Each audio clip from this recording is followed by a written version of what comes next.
বাংলাদেশের স্বাধীনতা সার্বভৌমত্ব রক্ষার জন্য চুপ্পুকে আজকের মধ্যে গ্রেফতারের দাবি জানাচ্ছি। রাতের ভিতর যেন তাকে অপসারণ করা হয়, তার চিঠিমিটি আমরা বুঝি না। শাহাবুদ্দিন খুনি, আওয়ামী লীগের খুনি, এই সন্ত্রাসীকে গ্রেফতার করে বঙ্গভবন থেকে লাথি মেরে বের করে দিতে হবে। চুপ্পুর বিচার ছাড়া যদি কোনো ধরনের সেফ এক্সিট দেওয়া হয়, তারেক রহমানের সরকার কিন্তু জুলাইয়ের বিরুদ্ধে অবস্থান নিবে। এই আওয়ামী খুনি হাসিনার সন্ত্রাসী শাহাবুদ্দিন চুপ্পুকে গ্রেফতার না হয়, জুলাইয়ের এই প্রাণগুলো জীবন দিয়ে দিবে, কিন্তু চুপ্পুকে গ্রেফতারের আগ পর্যন্ত আমরা রাজপথ থেকে সরব না।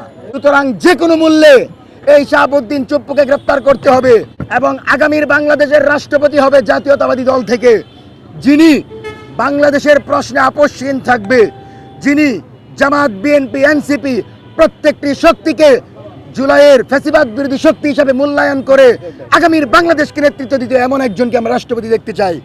কোনোভাবে কোনো আওয়ামী সুশীল আবারও যেন রাষ্ট্রপতির মতো গুরুত্বপূর্ণ পদে প্রভাব বিস্তার না করে, সেজন্য তারেক রহমানকে অনুরোধ জানাবো। পাশাপাশি রাতের ভিতর যেন তাকে অপসারণ করা হয়, তার চিঠিমিটি আমরা বুঝি না। শাহাবুদ্দিন খুনি, আওয়ামী লীগের খুনি, এই সন্ত্রাসীকে গ্রেফতার করে বঙ্গভবন থেকে লাথি মেরে বের করে দিতে হবে।